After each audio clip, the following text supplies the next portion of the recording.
Hola, bienvenidos a este video. Soy Emanuel Flores Garrido, estudiante de la Universidad Juárez Autónoma de Tabasco, de la División Académica de Ciencias de la Salud. Actualmente curso el cuarto semestre en la licenciatura de Médico Cirujano. A continuación les voy a presentar un tema de la asignatura de Fisiopatología, impartido por la doctora Leticia del Rosario Guerrero Pérez. Este tema lleva como título Síndrome nefrótico. Comenzamos y espero les sea de su agrado. Para comenzar, repasaremos la estructura anatómica del riñón. Bueno, el riñón es un órgano de estructura compleja que lleva a cabo funciones elementales como la excreción de desechos, la regulación del equilibrio ácido-base hidrosalino y la secreción hormonal. La nefrona es la unidad funcional y estructural y existen aproximadamente 1 millón en cada riñón. Bueno, aquí podemos ver al riñón y aquí a la nefrona. Cada nefrona se compone de glomérulo y de los túbulos renales. Bien, el glomérulo renal es la base estructural de la ultrafiltración. En sí, el nombre correcto para esta estructura debería ser corpúsculo renal, ya que en sentido estricto el glomérulo solo se refiere al ovillo de capilares glomerulares, es decir, al ovillo glomerular. Bueno, aquí lo tenemos de una manera un poco más amplia al corpúsculo renal. El corpúsculo renal es la estructura destinada a la filtración del plasma y esta está compuesta por una densa red de capilares que de la circulación arterial llega a la arteriola aferente. Aquí en el glomérulo forma un ovillo y forma los capilares y que luego darán lugar a la salida del glomérulo en la arteriola eferente. Bueno, dicha red está revestida por dos capas de epitelio. La primera es el epitelio visceral, que se encuentra incorporado a la pared capilar y forma parte de ella en estos lados. Y el siguiente es el epitelio parietal, que recubre el espacio urinario o espacio de Bowman. Aquí tenemos al mesangio, que es un armazón de sostén entre los capilares glomerulares, como lo podemos ver de este lado, y consta de las células mesangiales que tienen una función fagocítica y contráctil para modular el flujo sanguíneo intraglomerular, y también de la matriz mesangial compuesta por glucoproteínas PAS positivas, es decir, que son positivas a la tensión de periodic acid shift. De ese lado tenemos a la pared capilar glomerular, que es la pared que recubre a los capilares glomerulares. Esta posee una membrana de filtración que actúa como un triple filtro, ya que consta de 3 estructuras que deben de ser atravesadas por toda molécula que vaya a ser excretada a la orina. La primera es la capa de células endoteliales fenestradas. Fenestradas quiere decir que tiene poros, como lo podemos ver de este lado, tienen un espacio en estos lados. La segunda es la capa de tejido conjuntivo, que es la membrana basal glomerular, que sí está subyacente a esta. Aquí en la membrana basal glomerular existen 2 espacios virtuales en el glomérulo. El primer espacio virtual es el espacio extracapilar, que se ubica por fuera de la membrana basal, y este contiene el epitelio visceral. Cabe decir que los depósitos subepiteliales se sitúan en este espacio, entre la membrana basal y los pedicelos. El segundo espacio virtual es el espacio endocapilar, que se ubica por dentro de la membrana basal. En este contiene los capilares propiamente dicho y las células del mesangio, que aquí es donde se ubica el villo glomerular. Igual cabe decir que los depósitos subendoteliales se ubican en este espacio entre la membrana basal y la pared capilar. Y retomando, la tercera estructura, la tercera son las células epiteliales viscerales o podocitos. Bueno, estos podocitos emiten ciertas prolongaciones que las podemos ver de este lado, viscerales o emiten ciertas prolongaciones llamados pedícelos. En sí, el podocito es una célula esencial que en la función glomerular, ya que constituye el filtro más selectivo, el más exigente y por eso la mayoría de las glomerulopatías cursan con depósitos subepiteliales. Esto ya que los antígenos quedan depositados ahí, y dado que el pocito es el filtro con los poros más pequeños. Bueno, antes de comenzar con el tema del síndrome nefrótico, explicaré brevemente en qué consisten estos dos síndromes. Tenemos al síndrome nefrótico y al síndrome nefrítico. Bien, ambos ocurren en el riñón, aunque la pregunta es cuál es la diferencia entre ambos y cómo es que ocurren. Nos concentraremos en esta parte del corpúsculo renal, que es el glomérulo.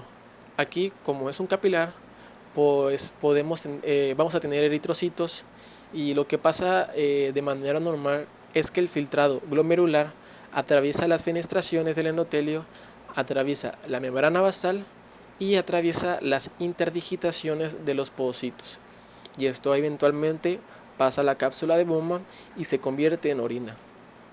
Ahora dividamos esta imagen a la mitad para explicar el síndrome nefrótico y el síndrome nefrítico. De este lado tenemos al síndrome nefrótico. La pregunta es, ¿qué es lo que pasa en el síndrome nefrótico? Bueno, el síndrome nefrótico es un proceso donde los pedícelos por alguna razón desaparecen o no funcionan bien. ¿Qué es lo que va a permitir esto? Que las proteínas contenidas aquí ahora sí ya puedan salir. Esto en condiciones normales deja salir proteínas de hasta 40 kilodaltons, y aquí típicamente la albúmina no pasa, ya que se enfrenta a dos barreras, una barrera de tamaño y otra barrera eléctrica. La de tamaño es porque la albúmina pesa 70 kilodaltons y no alcanza a pasar, y la barrera eléctrica es porque típicamente la membrana basal tiene una carga negativa, y con la carga negativa de la albúmina se repelen y tampoco la deja pasar. Ahora bien, como los pedícelos ya están dañados, las proteínas van a poder pasar con facilidad hacia la orina, y esto lo veríamos manifestado como proteinuria. Típicamente los grados nefróticos están arriba de 3.5 gramos por día, y la orina la vamos a encontrar espumosa. Como es una pérdida masiva de proteínas, al estar tirando proteínas por orina, estas proteínas van a comenzar a disminuir y se nos van a manifestar como hipoproteinemia. Se van a tirar todo tipo de proteínas. Sin embargo, la albúmina, que es la que se encarga de mantener la presión osmótica, ¿qué es lo que va a pasar? Va a bajar la albúmina, baja la presión osmótica, y el agua va a empezar a difundir hacia el tejido intersticial y se va a acumular ahí, y lo vamos a ver manifestado como un edema. Aquí el edema es generalizado, sin embargo es más notorio periorbicularmente, porque la piel de los párpados es muy laxa, entonces cualquier acumulación de tejido en esos tejidos va a ser muy evidente.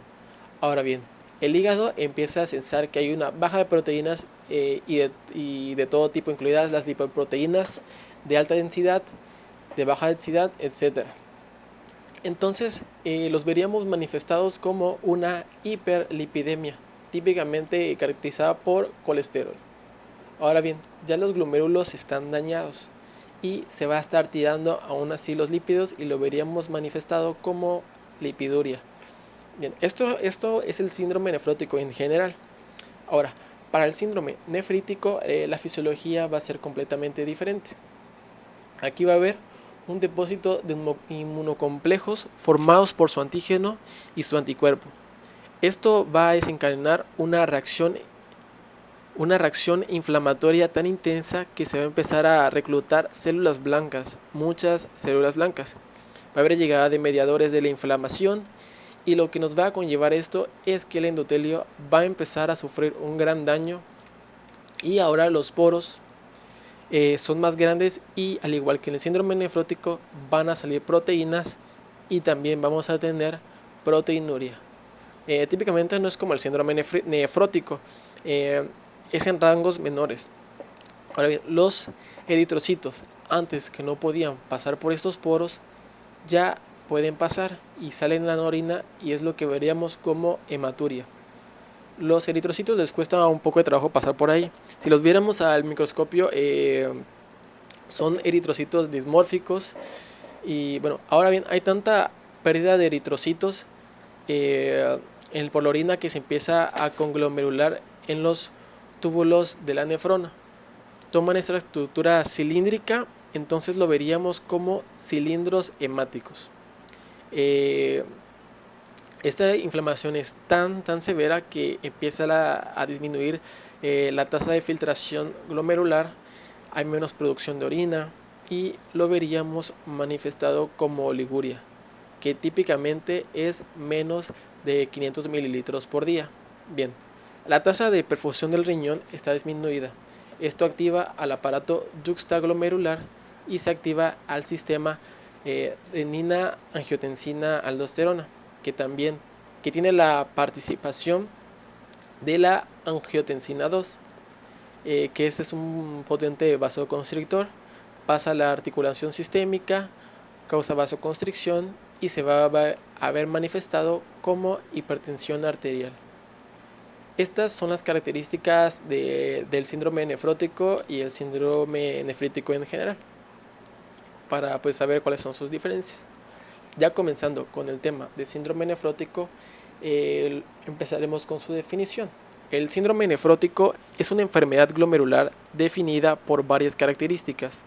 En primera tenemos la proteinuria, que es una cantidad mayor o igual a de 3 a 3.5 gramos en 24 horas.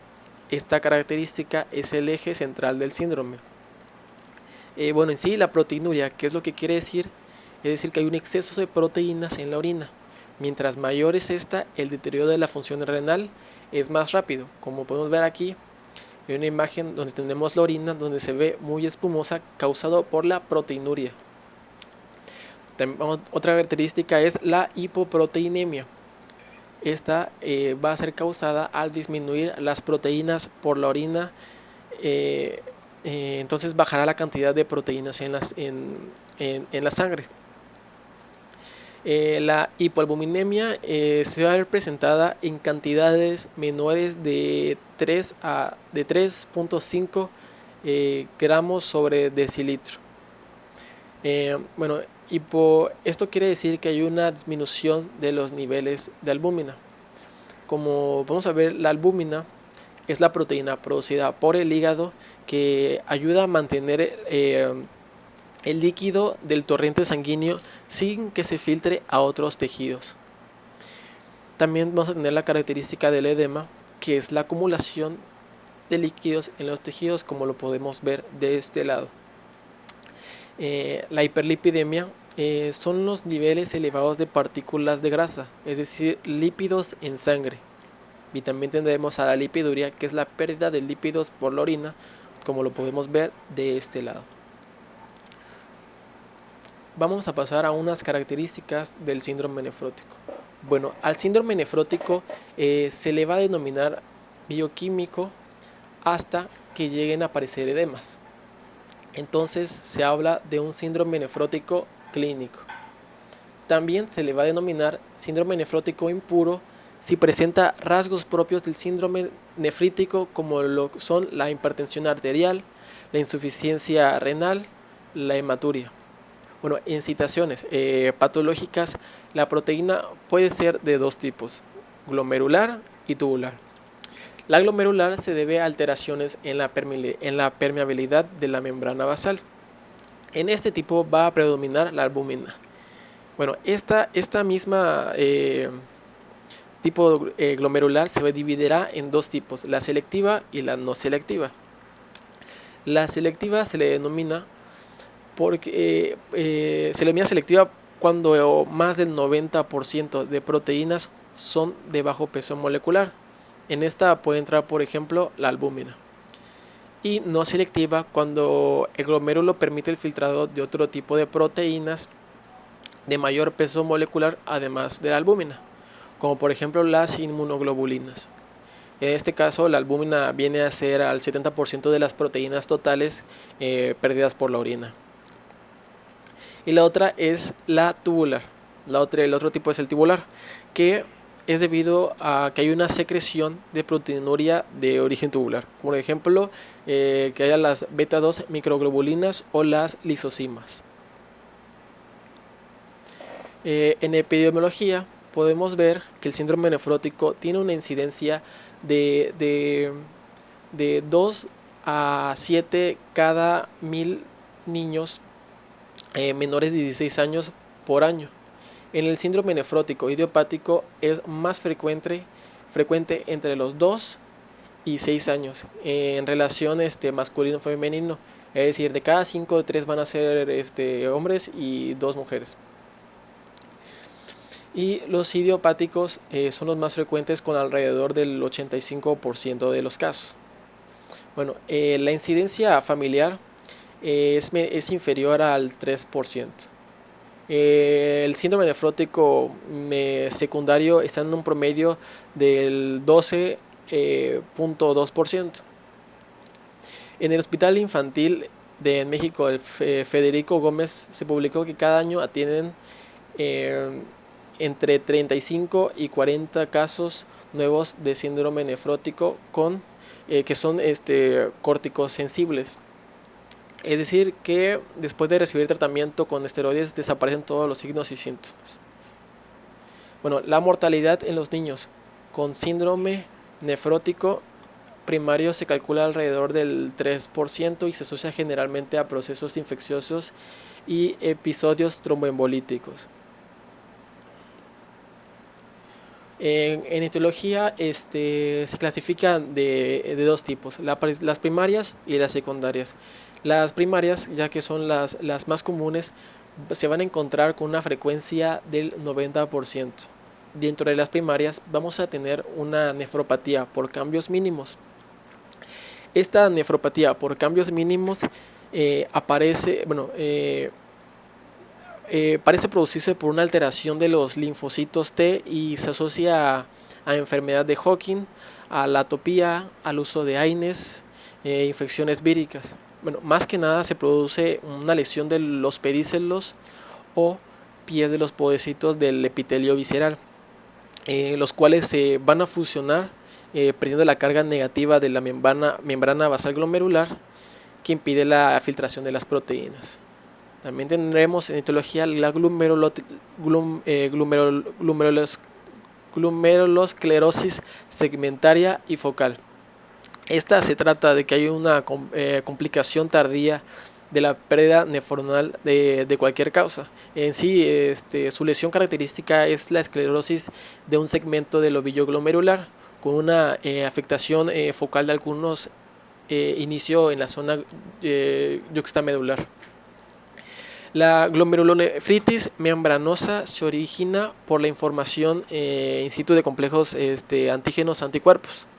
También se le conoce como glomerulonefritis epimembranosa debido a que los complejos se forman en el vertiente subepitelial de la membrana basal glomerular.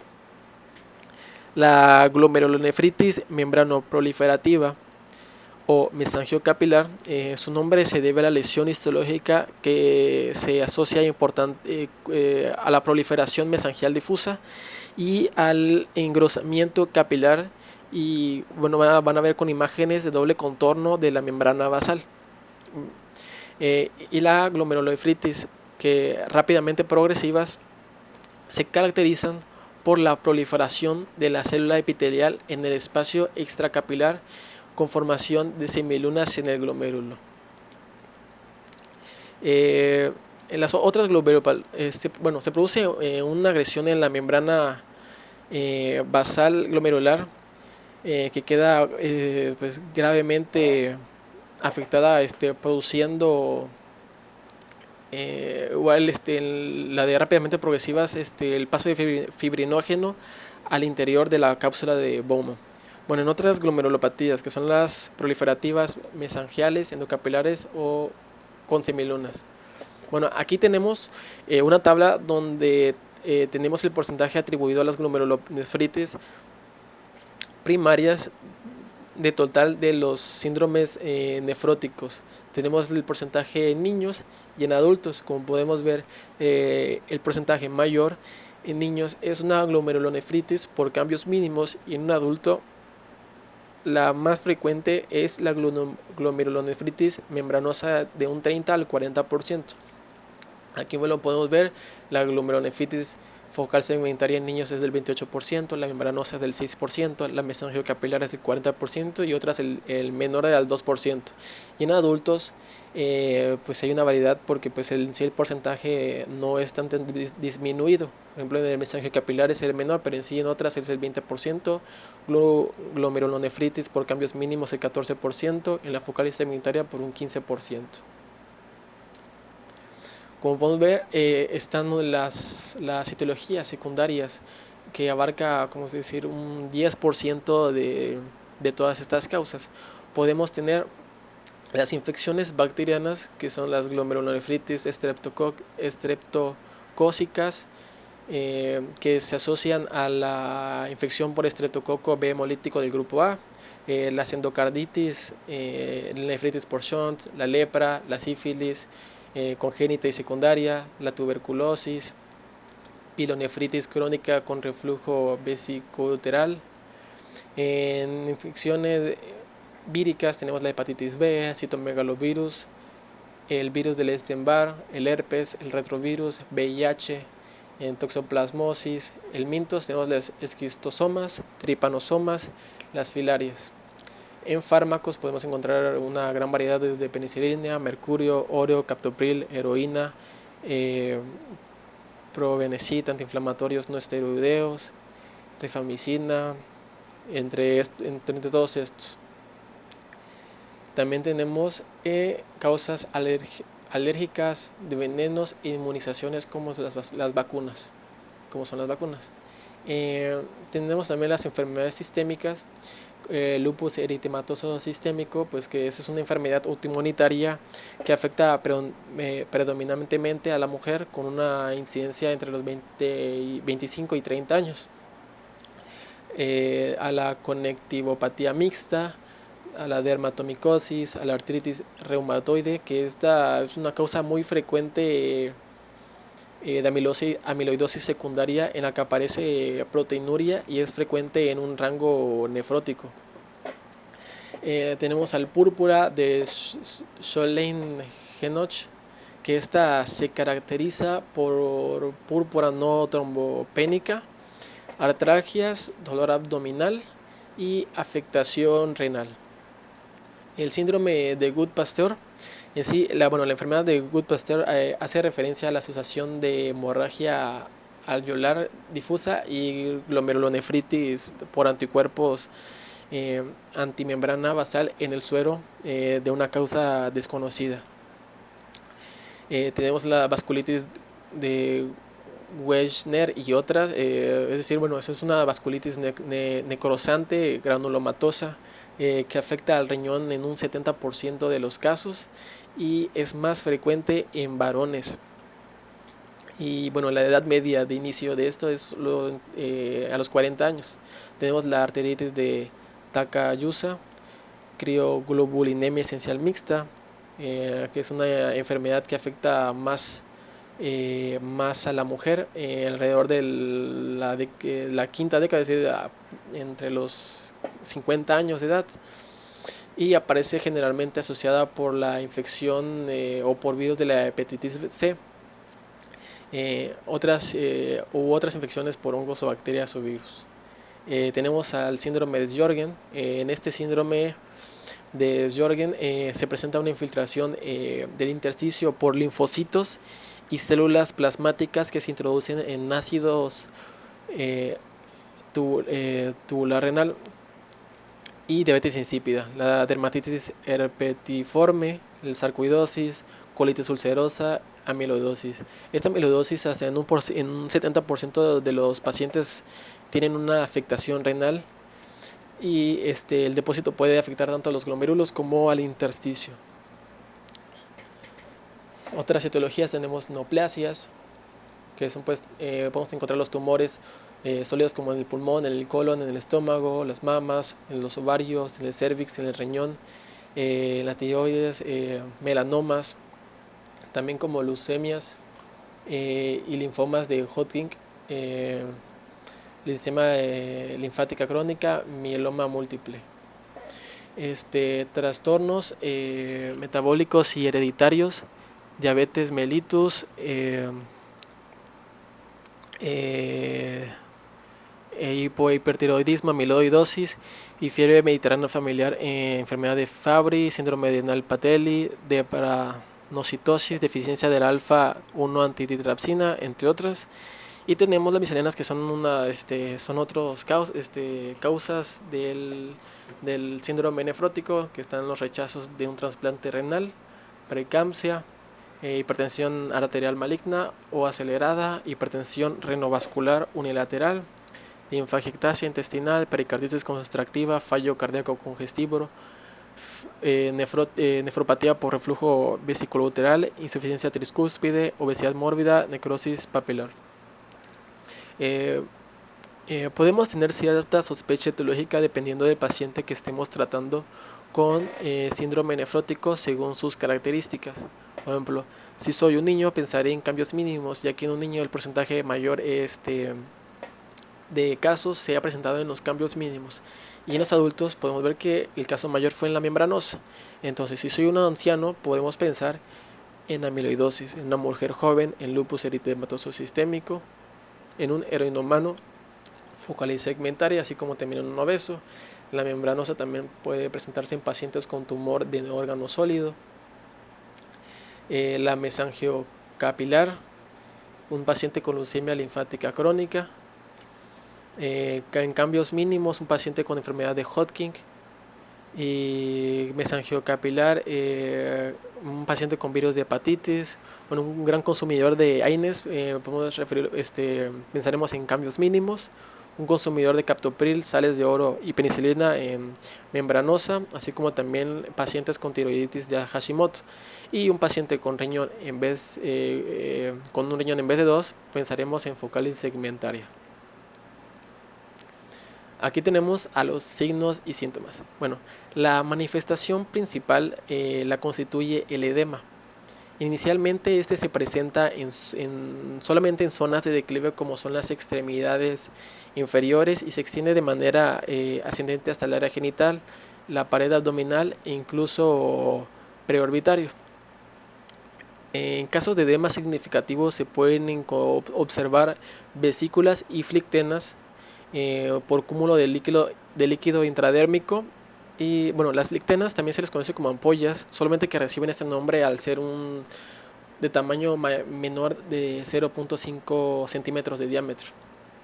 De igual forma, el desarrollo de ascitis, que produce una sensación de distensión abdominal y saciedad temprana. En las situaciones extremas como disnea, y bueno, es una sensación extrema de la distensión abdominal.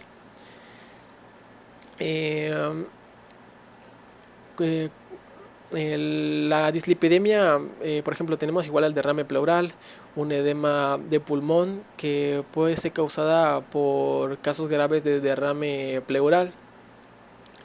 En hipoalbuminemia profunda, pues podemos encontrar un crecimiento de las uñas, lo cual se manifiesta como discretas bandas horizontales de color blanco que van de un extremo a otro de la uña esta se identifica como el signo de Muerque. Bueno, la dislipidemia grave del síndrome nefrótico favorece al depósito de lípidos. En el área preorbitaria, la que se denomina lo que se va a denominar un xantelesma. Los xantelesmas en sí son lesiones benignas o levantamientos grasos que surgen a modo de placas o nódulos amarillentos y que están situados alrededor del párpado, sobre todo en la zona cercana al lagrimal. Así como también se presenta un dolor abdominal, irritabilidad peritoneal, náuseas, vómitos, aumento de peso involuntario por retención de líquidos, apariencia espumosa en la orina por aumento propio de la proteínas en la orina de la proteinuria. La clasificación se va a clasificar de acuerdo a su etiología. Está entre el síndrome nefrótico primario, síndrome nefrótico congénito y síndrome nefrótico secundario. El síndrome nefrótico primario se presenta en forma espontánea, en un individuo aparentemente sano que no tiene relaciones con otra enfermedad, es decir, no es posible hallar una enfermedad sistémica responsable de ello. El síndrome nefrótico congénito se presenta a consecuencia de otra enfermedad, ya sea renal o de cualquier eh, eh, eh, el síndrome congénito se presenta en consecuencia de otra enfermedad, ya sea de renal o de cualquier otro órgano o sistema. El síndrome nefrótico secundario está asociado con infecciones in útero y con alteraciones genéticas. Bueno, llegando ya a la fisiopatología de esta enfermedad, de este síndrome, vamos a comenzar con un daño a la barrera de la filtración glomerular. Básicamente el síndrome nefrótico ocurre cuando se daña uno o más de los mecanismos de la barrera glomerular, por lo que esto va a causar una fuga de proteínas intravasculares al túbulo renal. Entonces hay una pérdida intravascular al túbulo renal de varias sustancias, como por ejemplo tenemos una disminución de la proteína transportadora de tiroglobulina. Esta tiroglobulina se encarga de generar las hormonas T3, la triioditironina y la T4, la tiroxina, las cuales nos ayudan a controlar el metabolismo y el crecimiento, y al verse reducido nos va a dar una sintomatología sugerente de hipotiroidismo al haber un descenso de hormonas tiroideas.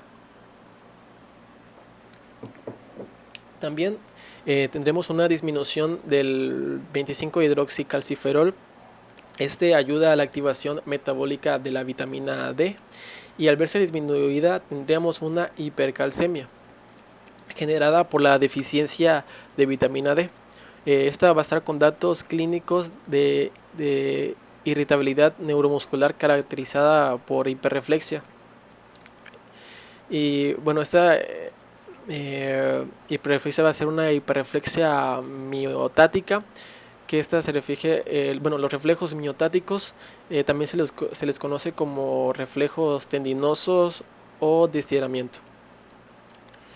Bueno, esta en sí se va a ver afectado con convulsiones o tetania, que en sí son espasmos en la musculatura estriada. En sí son contracciones dolorosas de los músculos de las extremidades. También, como habrá una pérdida de la antitrombina 3, esta proteína ayuda a controlar la coagulación de la sangre, bloqueando la formación de coágulos.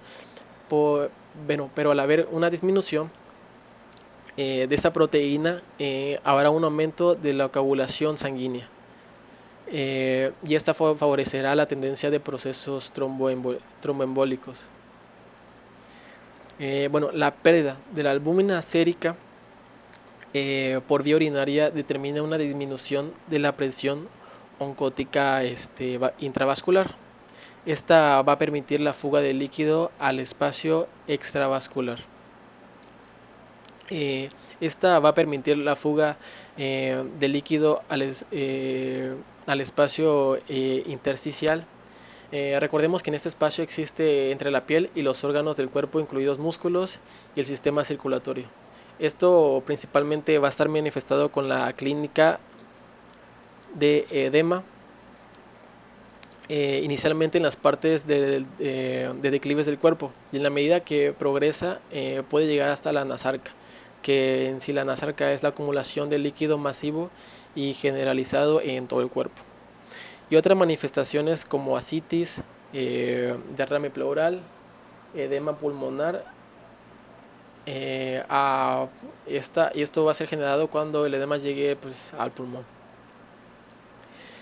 El volumen intravascular disminuido conduce a una hipovolemia e hipertensión arterial, con lo que se activan los vasoreceptores y el aparato yuxtaglomerular, cuya respuesta adrenérgica de aumentar la secreción de la hormona antidiurética y la activación del sistema renina-angiotensina-aldosterona actúan compensadoramente como con vasoconstricción e incremento de la reabsorción de sodio y de agua renal para mejorar la volemia. Bueno, tanto la hipovolemia como la hipertensión arterial y la reabsorción de agua y sal van a producir una oliguria. Bueno, pero el incremento de agua y sal renal retenida por los riñones también tienden a fugarse del espacio extravascular por la falta de la presión oncótica. Esta a causa de la hipoalbuminemia sérica. Por lo tanto, esto se seguirá viendo afectado como un círculo vicioso que se va a repetir constantemente. Bueno, la hipoalbuminemia y la disminución de la presión oncótica intravascular aumentan la síntesis de ciertas sustancias por el hígado, con lo que se elevan en este nivel el colesterol, los triglicéridos y las lipoproteínas de muy baja densidad, y como tal pueden también estar aumentados en orina, pues que en sí se vería reflejado como una lipiduria, en tanto que las proteínas de alta densidad van a estar disminuidas. Bueno, en sí porque esto pues se va a ver reflejado como una hipoalbuminemia. También habrá una disminución del hierro, lo que se vería reflejado como una anemia hipocrómica. Esta anemia se caracteriza porque los glóbulos rojos tienen menos color de lo normal bajo un microscopio. Y esta está generada por una deficiencia de hierro en el cuerpo. Pues que si no se llegara a tratar puede llevar a un trastorno llamado anemia ferropénica, que al no tener suficientes glóbulos, que esta es causada al no tener suficientes glóbulos rojos sanos. La proteinuria, como bien sabemos, es el signo característico de esta patología.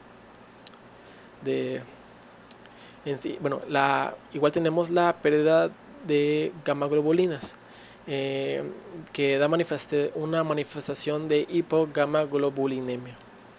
Esto al haber un aumento urinario,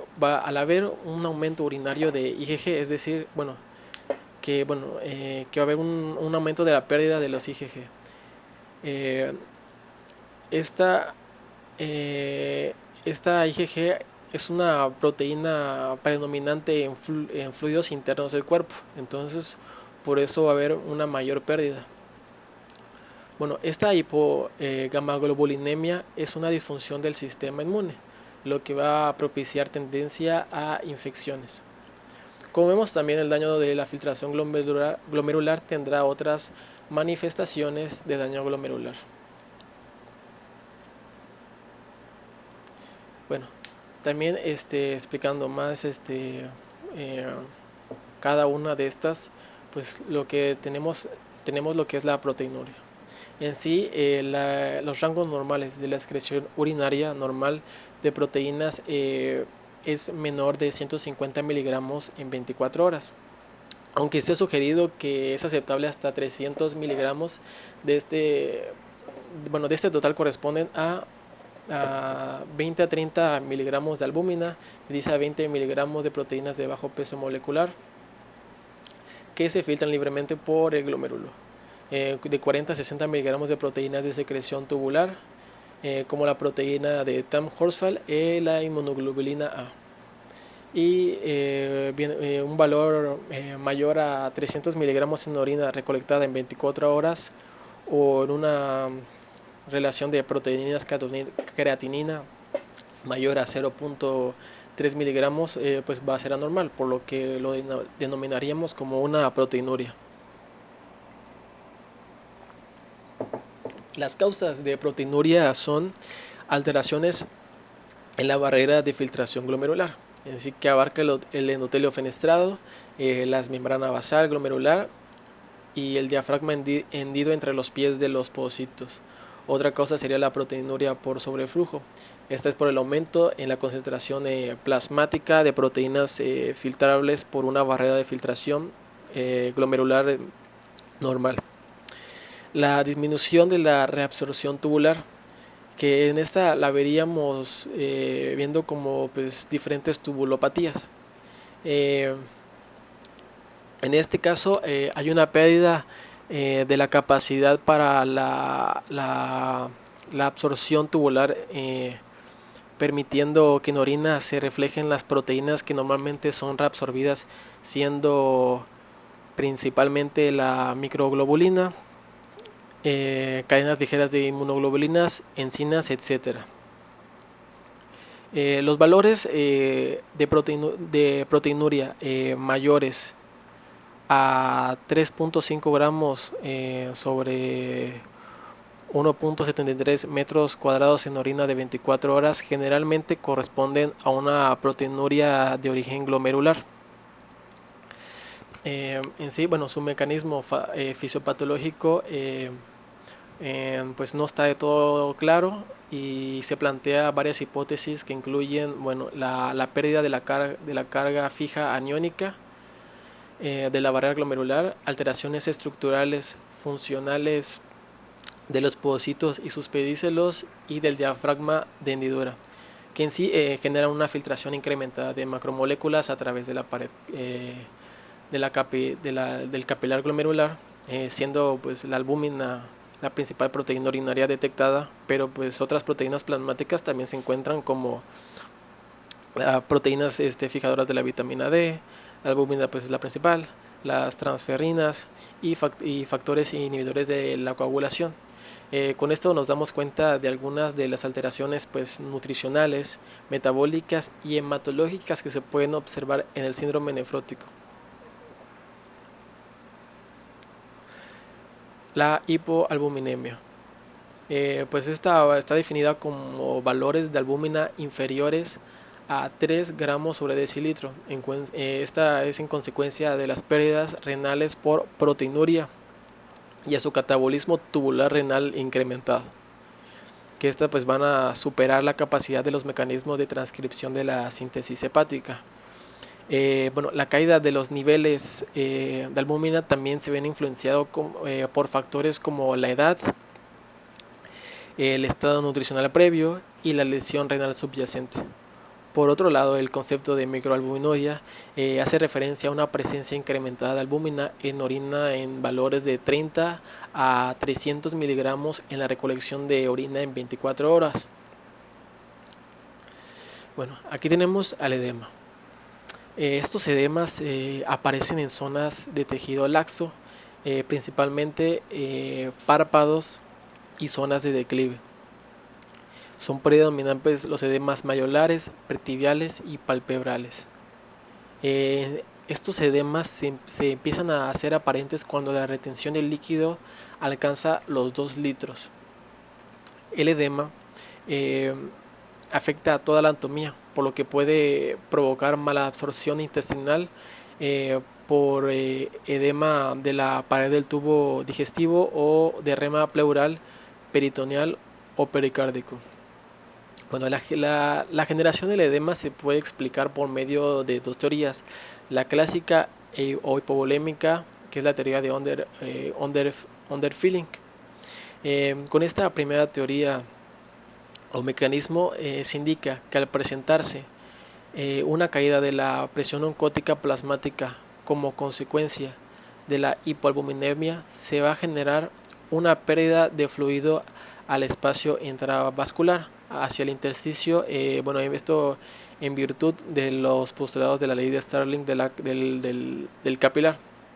Bueno, esta pérdida del fluido intravascular va a estar sensada por los mecanismos contrarreguladores como hipovolemia, esto produciendo una activación del sistema renina-angiotensina-aldosterona, estimulando la retención de sodio y agua en el túbulo contorneado proximal y distal. También va a estar mediado por la estimulación del tono simpático y la liberación de la hormona antidiurética, mecanismo por el cual se busca pues contrarrestar el bajo volumen plasmático,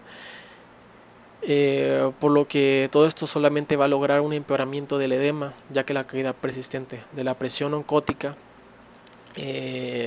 va a conducir que este líquido rescatado en su mayoría vaya hacia el intersticio. Bueno, la segunda teoría es la teoría de expansión de volumen o hipervolémica, que pues es la teoría del overflow.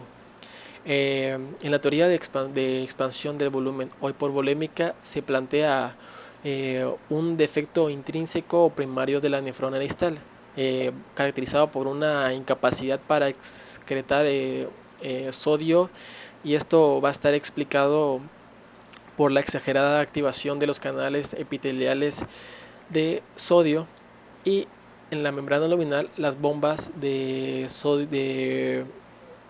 sodio-potasio ATPasas.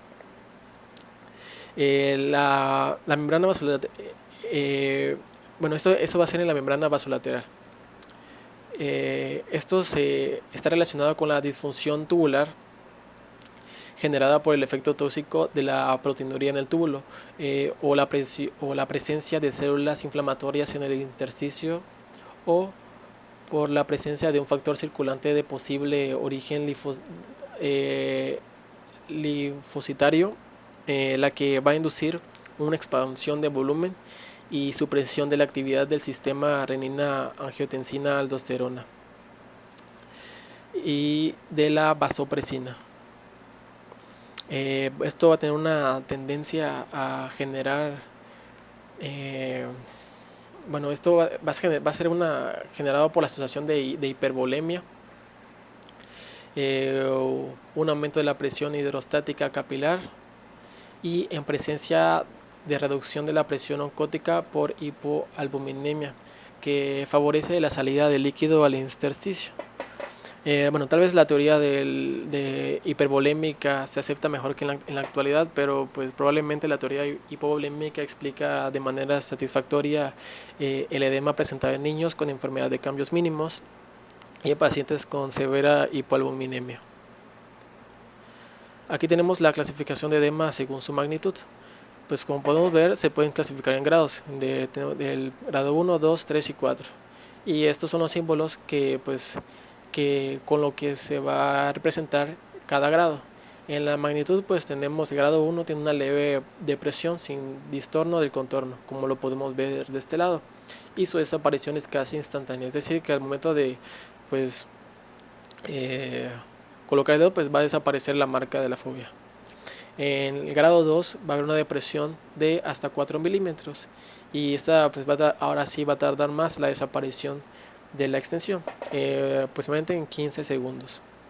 El grado 3 se va a clasificar por tres cruces, va a haber una presión de hasta 6 milímetros y su recuperación va a tardar en 1 minuto.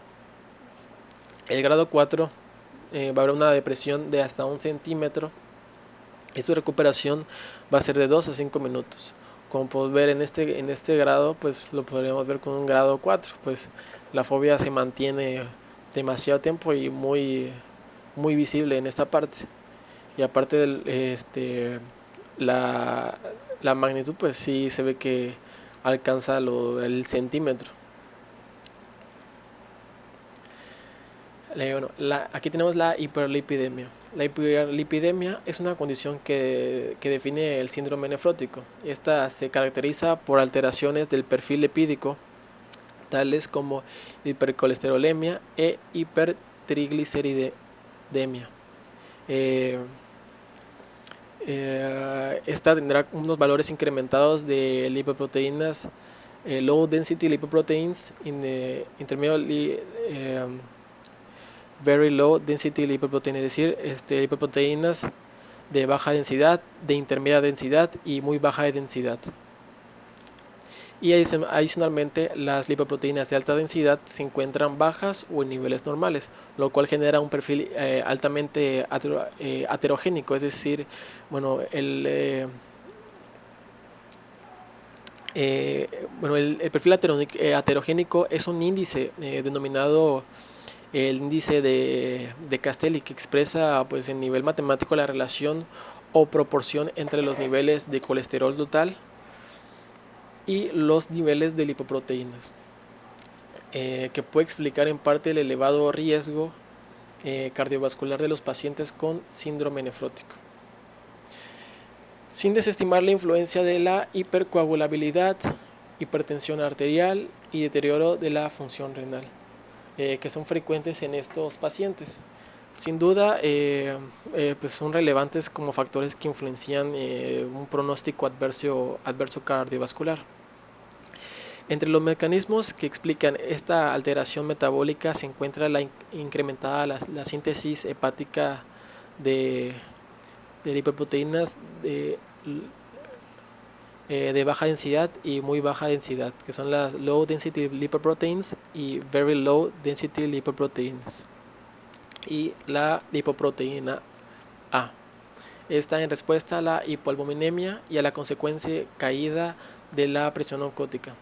También hay alteraciones en la función de la lipoproteinemia lipasa periférica, que se traduce en un incremento de la lipoproteína de muy baja densidad y triglicéridos,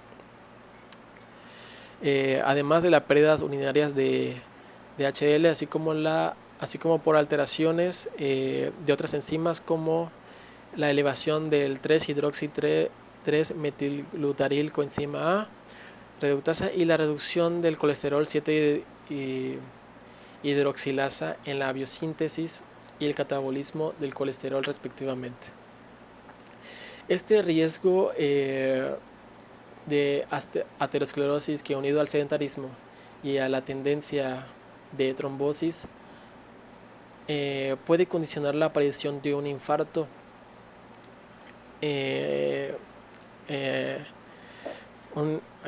un infarto agudo al miocardio y accidentes cerebrovasculares.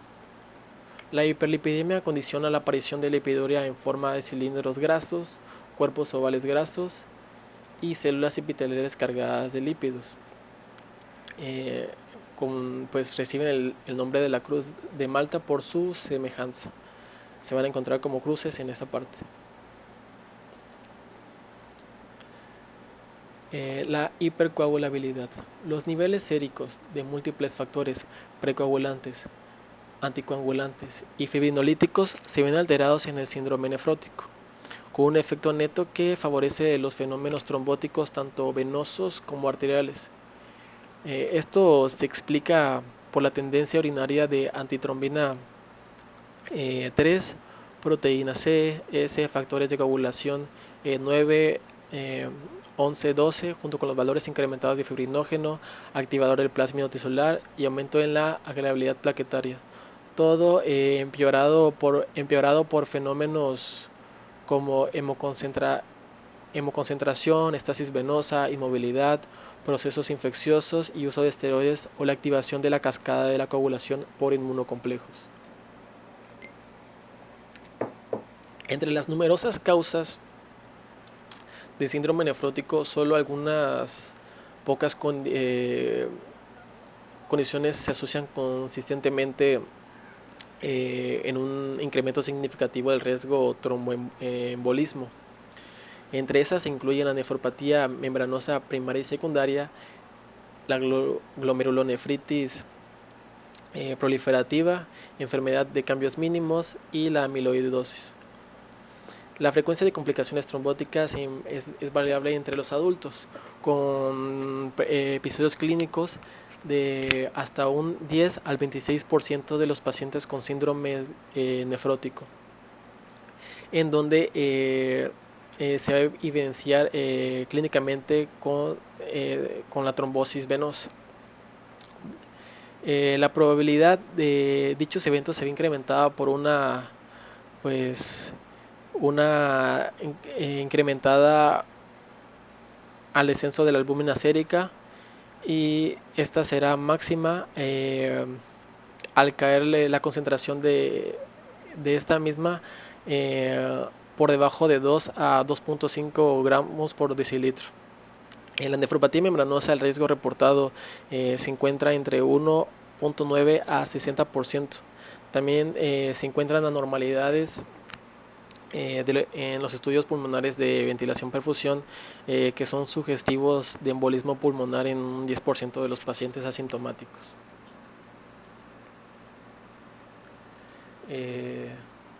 La falla renal aguda.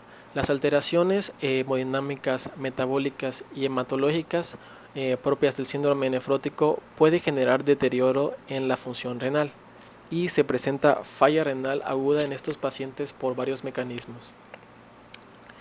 El primero es la depresión. Bueno, la depresión es la disminución de líquido, especialmente de la sangre o sustancias contenidas en él. Es la depresión del volumen efectivo circulante generado por una falla renal aguda, renal o incluso necrosis tubular aguda. El segundo es la trombosis bilateral de la vena renal. Tercero, tenemos efectos adversos de la terapia farmacológica como nefritis intersticial aguda, respuesta hemodinámica a los inhibidores del eje renina-angiotensina-aldosterona. Cuarto, tenemos al edema intrarrenal con comprensión tubular. Quinto, un cambio de patrón histológico hacia una variedad de glomulopatía rápidamente progresiva.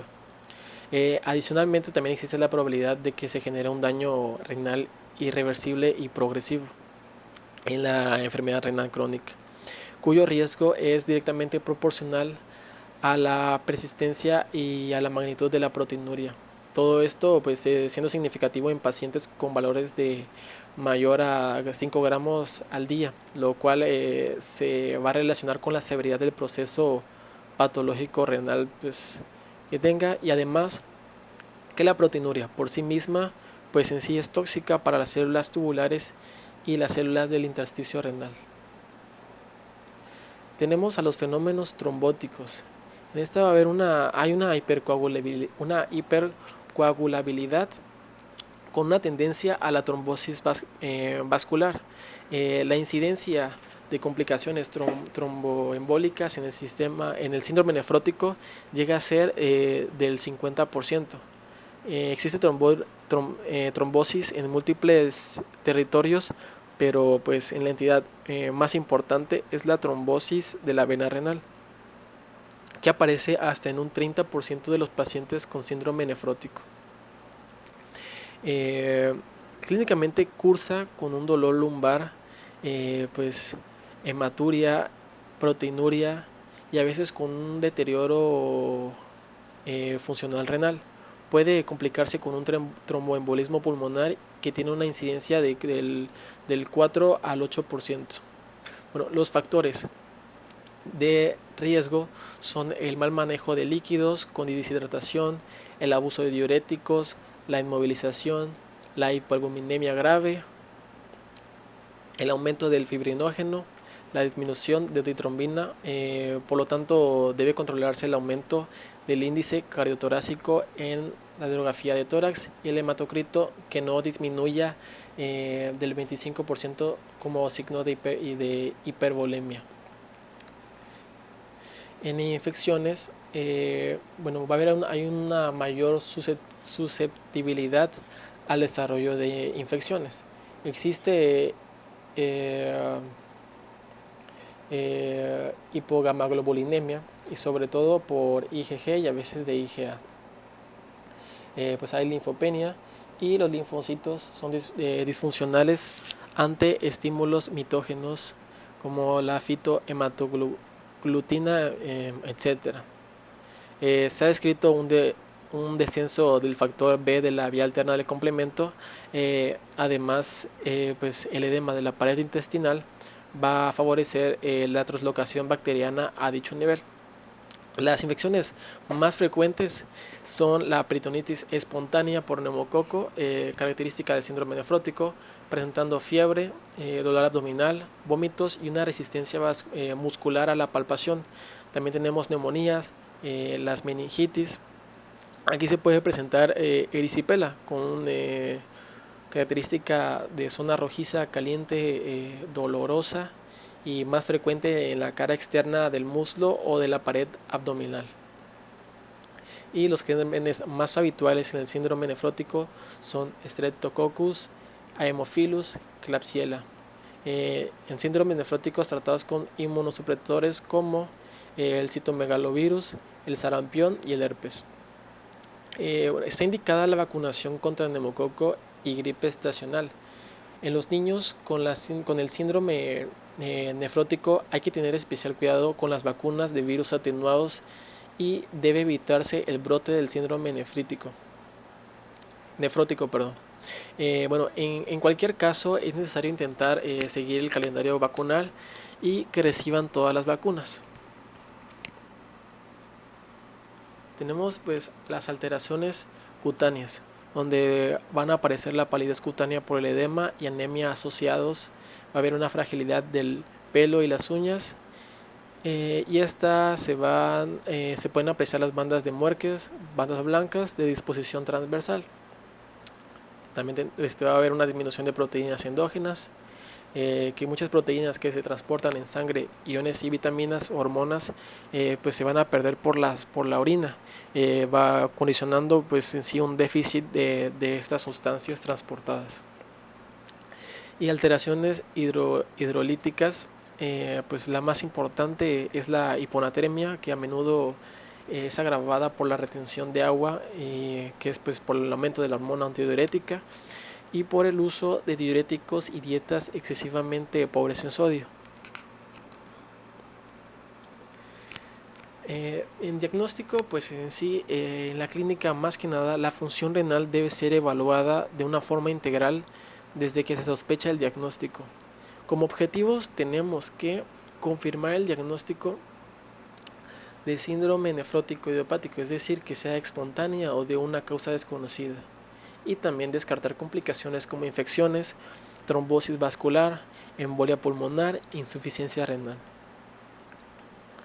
La valoración inicial la podemos realizar por medio de la anamnesis. Como sabemos, pues la anamnesis son los datos que se recogen en la historia clínica, en la cual tenemos varios puntos a valorar, comenzando con la enfermedad actual que tenga el paciente, donde podemos encontrar oliguria, pues es la producción de orina inferior a los rangos normales, una orina espumosa por el aumento de proteínas en la orina, un edema, pues hay que checar la localización, el tipo y el grado que tenga.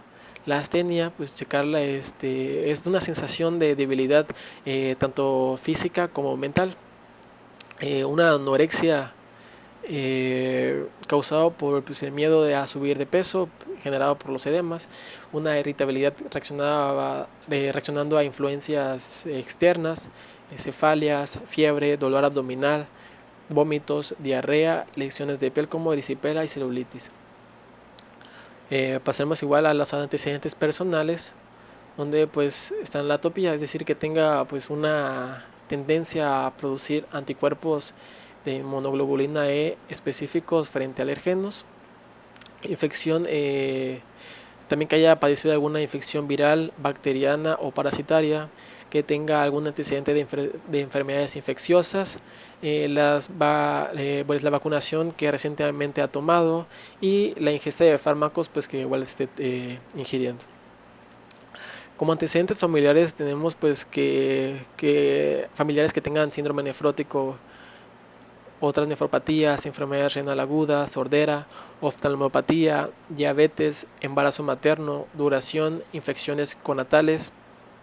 Y tenemos también antecedentes socioambientales que pues es importante tomarlos en cuenta, ya que pues antecedentes socioambientales como económicos, pues que el paciente no se ha dado, no lleva una buena dieta, pues por la falta de recursos culturales, por no conocer sobre el tema, habitacionales y ambientales. En el examen físico, checar si el paciente ha observado un incremento del peso, de la talla o de su superficie corporal, también como la temperatura, la presión arterial, edemas, igual como lo hemos diciendo, checar el tipo, grado y la localización, que pueden ser ubicadas preorbitario, miembros inferiores, región sacra, pared abdominal, escroto, labios mayores, hidrotórax, hidropericardio, hidrocele, ascitis, así como también la oliguria, pues una producción de orina inferior a lo normal, palidez, su frecuencia cardíaca, frecuencia respiratoria, lesiones cutáneas como erisipela, estrías atróficas, celulitis, úlceras. También checar los cabellos sin texturas o que sean opacos, cartílagos blandos plegables del pabellón auricular, una semiología pulmonar de derrame pulmonar, semiología cardiológica de signos de hidropericardio.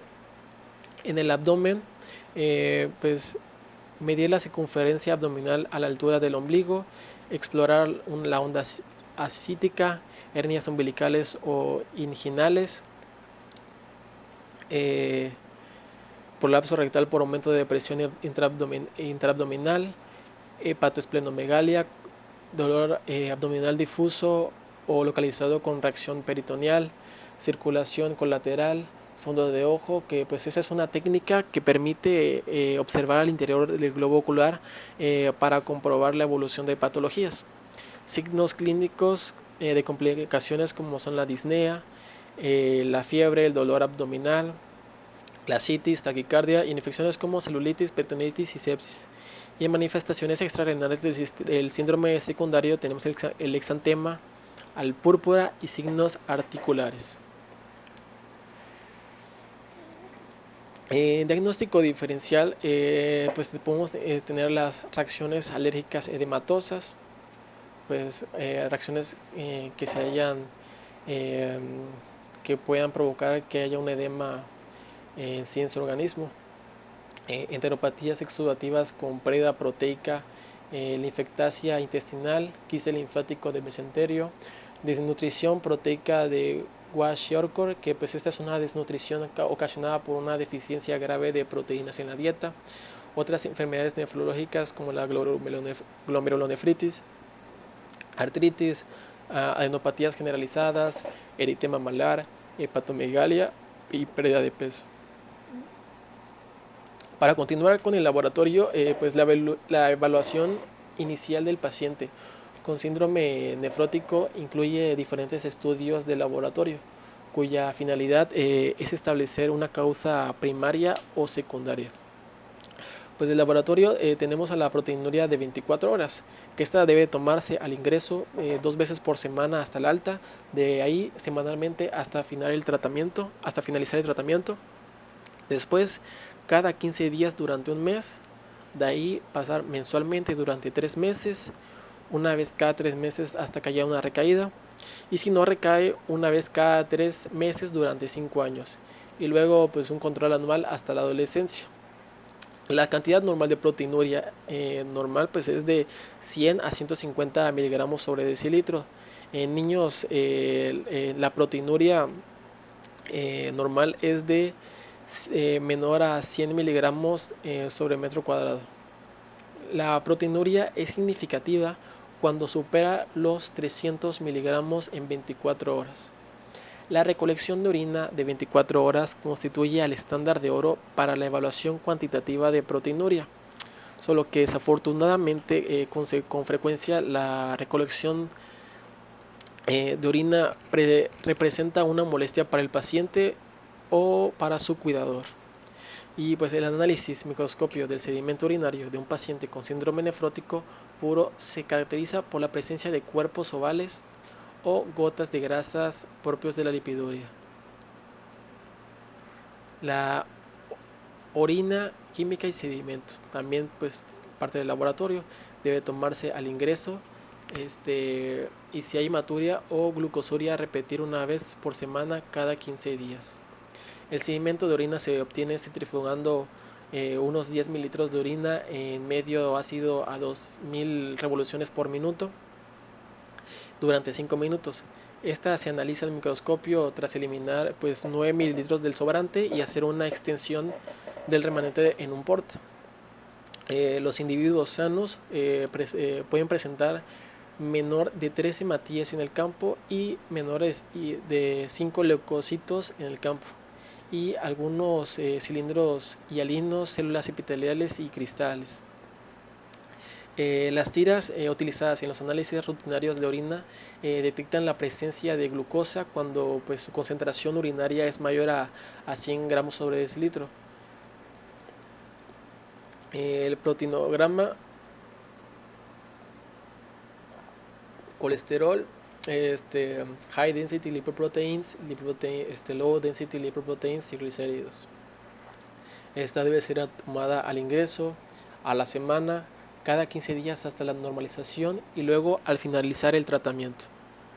El colesterol se encuentra en niveles elevados, generalmente mayor a 350 miligramos sobre decilitro, que se correlaciona negativamente con la hipoalbuminemia, no con la albuminemia, perdón. En pacientes con síndrome nefrótico más grave se elevan las very low density lipoproteins, que son las lipoproteínas de muy baja densidad, y los triglicéridos, pues estos aumentan cuando la albúmina sérica desciende de 1 a 2 gramos sobre el litro. Mediante pues, la realización del proteinograma podemos conocer la concentración de distintas fracciones proteicas. Para su obtención pues se realiza electroforesis del suero en acetato de celulosa, el hemograma y la eritrosedimentación. Pues esta debe tomarse al ingreso, y esta pues es un recuento y la forma pues leucocitaria, recuento de plaquetas, y se va a usar inmunosupresores. En el hemograma los hematíes, los valores normales circulantes son alrededor de 5.5 más 1 por 10 a la doceava sobre 1 en el varón, y de 4.8 más 1 por 10 a la doceava sobre 1 en la mujer. La hemoglobina, su concentración normal en sangre en adultos es de 14 más 2 gramos sobre decilitro, y en la mujer esa es en la mujer, y en el varón de 16 más 2 gramos sobre decilitro. El hematocrito, el valor normal en un varón es de 47% y del 42% en la mujer. Esta representa la proporción de glóbulos rojos frente a la fracción plasmática en la sangre. Pues tenemos el ionograma urinario. Esta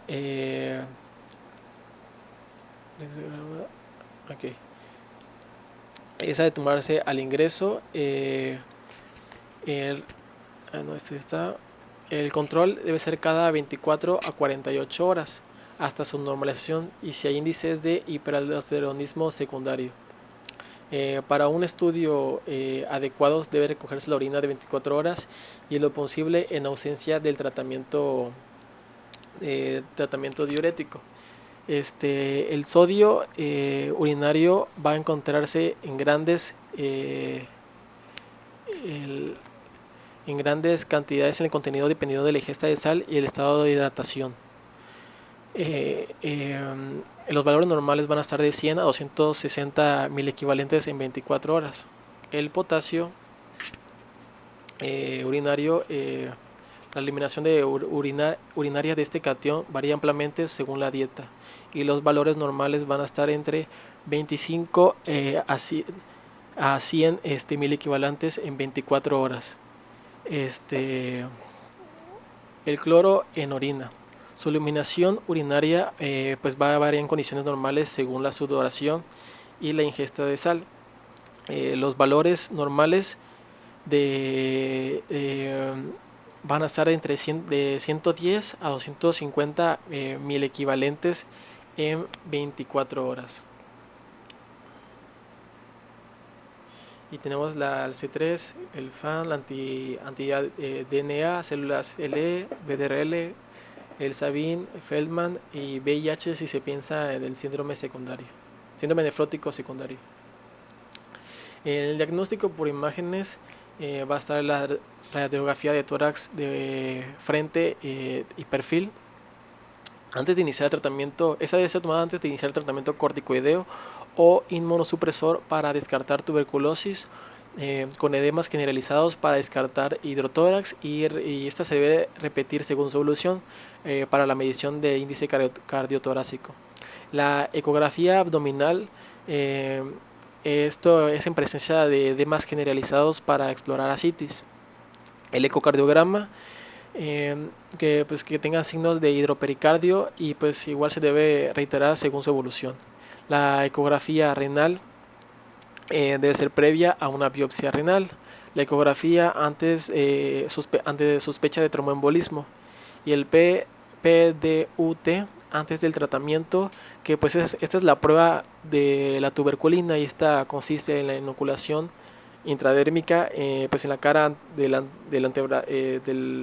anterior del brazo, y esta es de 0.1 mililitros pues del derivado proteico purificado. ¿Qué significa esto? Ahora, las indicaciones para la biopsia renal, pues la aproximación inicial al síndrome nefrótico debe basarse en una evaluación de los datos clínicos y analíticos, que en muchos casos identifican la enfermedad causante del mismo. Bueno, en tales casos la biopsia renal es aconsejable para evaluar el pronóstico, pero no necesaria. La biopsia renal está indicada en los casos de diabetes mellitus cuya evolución en la nefropatía no sea típica, como por ejemplo al presentarse una ausencia de retinopatía, deterioro de la función renal, un sedimento glomerular con hematíes o cilindros, etc. También es en edad menor a 1 año o mayor a 10 años. También está indicado en la primera manifestación de insuficiencia renal persistente después de 7 días de control o progresiva. Esta va a tener una hematuria macroscópica de sedimento nefrótico persistente, una hipertensión arterial después de 7 días de control,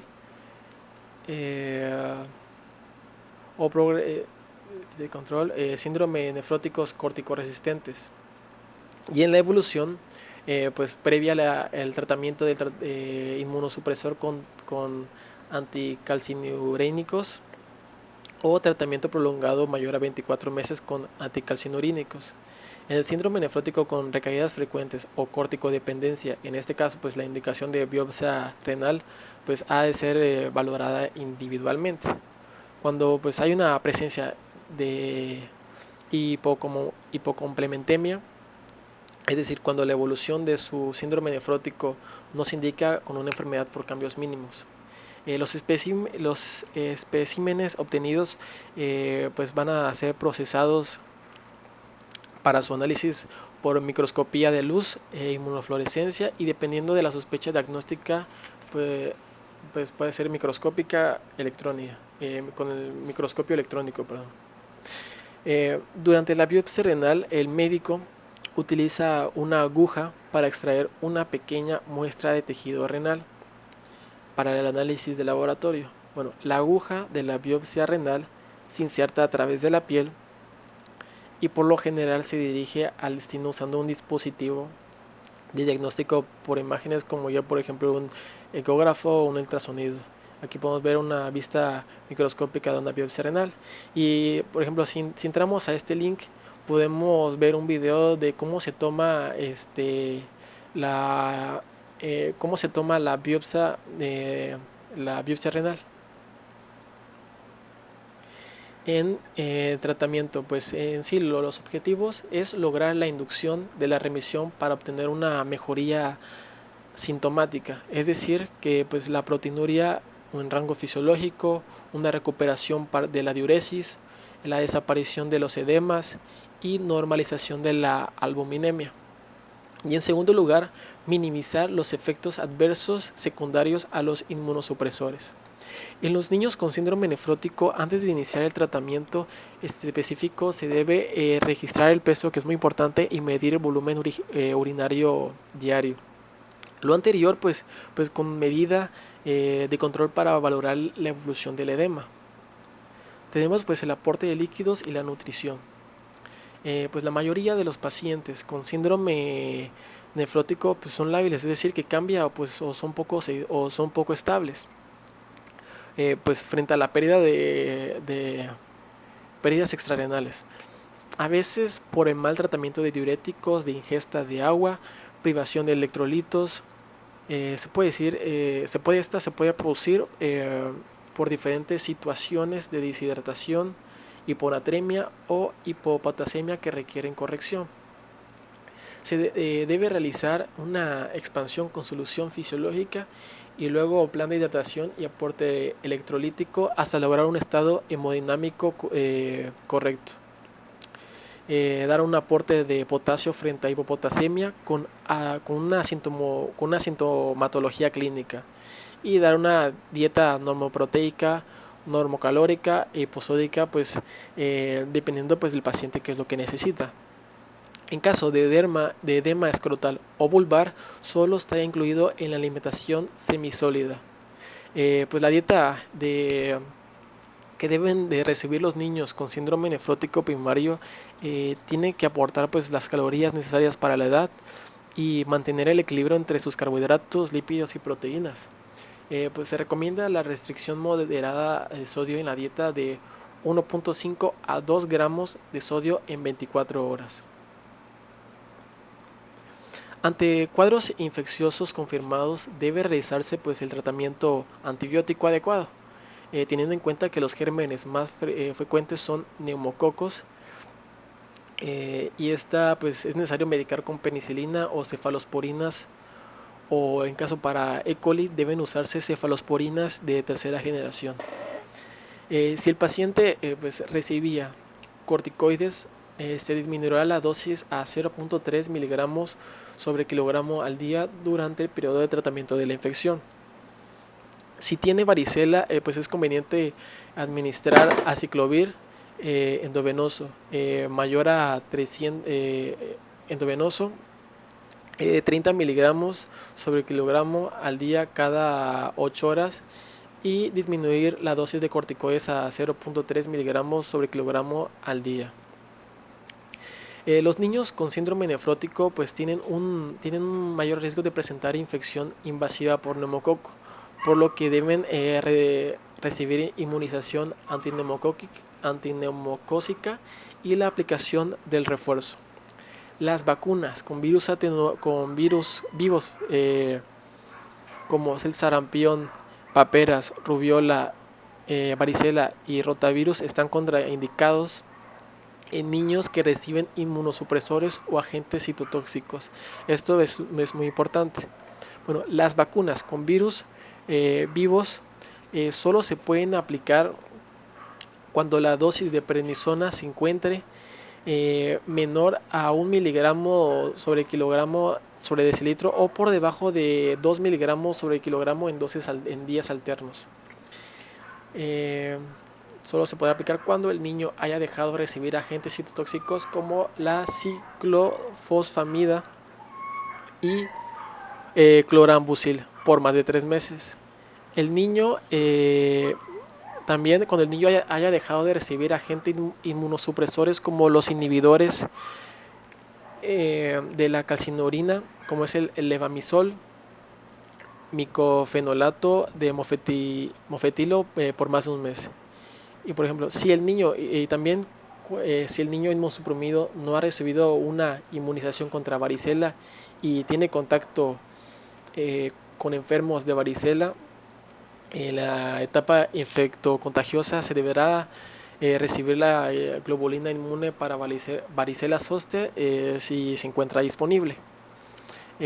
Cabe decir que los hermanos sanos y los contactos familiares de los niños que reciben inmunosupresores deben ser vacunados contra el sarampión, paperas, rubiola y varicela, y contra rotavirus, pues según el esquema de vacunación local.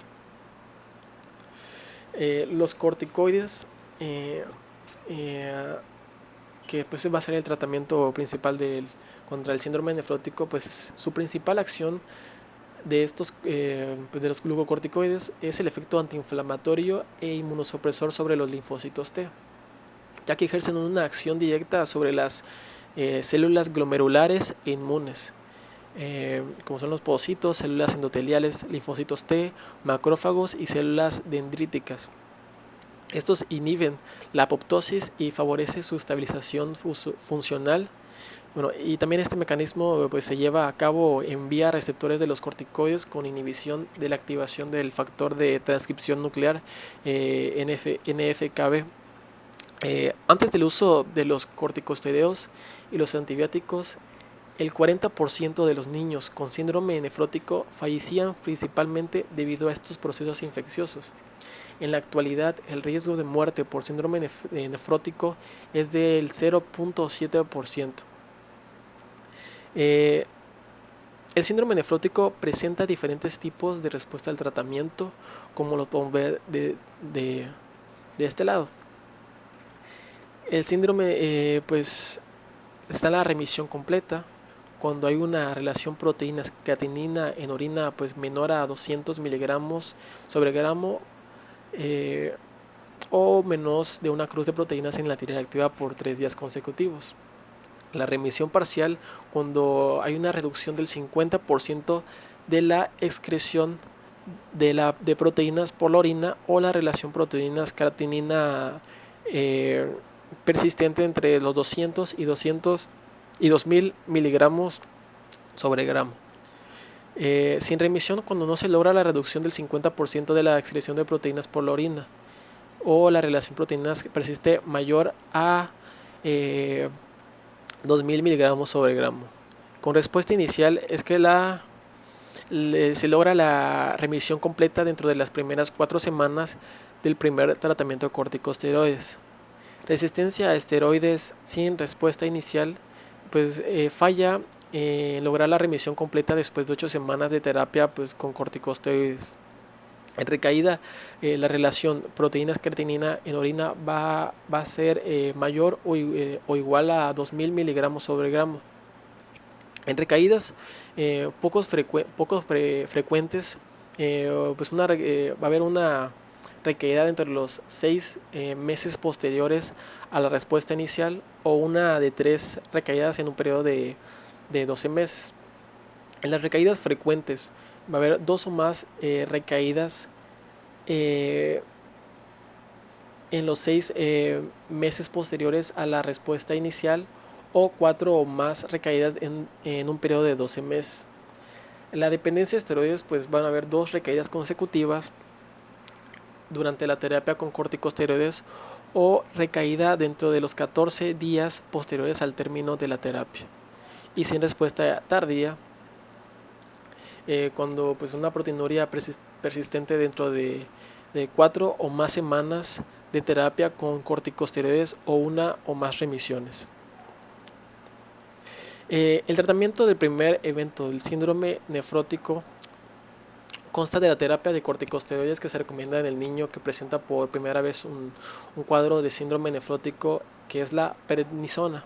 La recomendación de la dosis de prednisona es de 60 miligramos sobre metro cuadrado sobre decilitro. Esta dosis es empírica y fue establecida por la Organización Internacional Study of Kidney Disease in Children. Pues hay que iniciar con 60 miligramos hasta máximo 60 miligramos vía oral, una sola dosis dosis al día durante 4 a 6 semanas. Después continuar con 40 miligramos o 1.5 miligramos sobre kilogramo, pues máximo 40 miligramos en días alternos por un periodo de 2 a 5 meses con disminución gradual de las dosis. Se debe evaluar la respuesta al tratamiento a las 72 después de haber iniciado la administración de prednisona, midiendo los niveles de proteinuria. Bueno, en lugar de prednisona se puede usar deflazacort. Este produce menos efectos secundarios en una dosis de 2.5 miligramos sobre kilogramo al día en un tratamiento continuo y 1.8 miligramos sobre kilogramos al día en un tratamiento discontinuo, y la dosis máxima diaria es de 90 miligramos. El tratamiento de recaídas poco frecuentes del síndrome nefrótico, pues la terapia con corticosteroides en los niños con síndrome nefrótico pues se logra una remisión completa entre el 80 y el 90% de los casos. Sin embargo, entre el 80 y el 90% de estos niños presentará una o más recaídas. Pues para mantener la remisión se recomienda de forma inicial el uso de prednisona porque pues afecta menos el crecimiento de los niños. La terapia se recomienda en niños con recaídas poco frecuentes de síndrome nefrótico que respondieron anteriormente a los corticosteroides. Es la prednisona en dosis única diaria 60 miligramos sobre metro cuadrado o 2 miligramos sobre kilogramo con un máximo de 60 miligramos al día hasta que el niño entre en remisión completa, es decir, 3 días sin proteinuria. Y después de lograr pues nuevamente la remisión, continuar con prednisona a 40 miligramos o 1.5 miligramos en dosis al día en días alternos, con pues 40 miligramos como dosis máxima durante al menos 4 semanas. El tratamiento a recaídas frecuentes y dependencia de esteroides, aproximadamente el 40% de los niños con síndrome nefrótico sensible a esteroides presentan recaídas frecuentes o dependencia a los corticosteroides. El riesgo de que un niño desarrolle recaídas frecuentes o se convierta en dependiente de esteroides se incrementa mucho cuando el tiempo entre la remisión y la primera recaída es corto, la edad del primer episodio es menor a la es menor entre menor edad mayor recurrencia y dependencia a la terapia con corticosteroides en tiempo prolongado para alcanzar la remisión del primer episodio, infección en la primera recaída, hematuria en el primer episodio. Una recaída temprana posterior a la remisión del primer episodio es el indicador más consistente de que este niño tiene mayor riesgo de presentar recaídas frecuentes o dependencia a los corticosteroides. Los niños con recaídas frecuentes o dependencia a esteroides generalmente necesitarán una terapia con corticosteroides por tiempo prolongado, lo que pues se va a asociar inevitablemente pues con efectos adversos secundarios significativos, por ejemplo el retraso del crecimiento, cambios en el comportamiento, obesidad, síndrome de Cushing, hipertensión, trastornos oftalmológicos, alteraciones de la tolerancia a la glucosa, reducción de la tolerancia de la densidad mineral ósea. Lo anterior, entre los más frecuentes, los efectos adversos pueden persistir después de la pubertad y en la vida adulta. Ante un tratamiento corticoideo prolongado se debe realizar una consulta al oftalmólogo por posibles cataratas secundarias. Pacientes corticosensibles o recaídas frecuentes o corticodependientes, se puede usar un esquema corticoideo en dosis decreciente de metilprednisona, 60 miligramos metro cuadrado al día hasta la remisión máxima 4 semanas, 40 en días alternos, 20 en días alternos 4 semanas, 10 miligramos en días alternos durante 6 meses. Para confirmar si es corticoresistente, se indican 3 pulsos de metilprednisolona a 10 miligramos sobre kilogramo la dosis, uno cada 3 días antes de iniciar el tratamiento con inmunosupresor.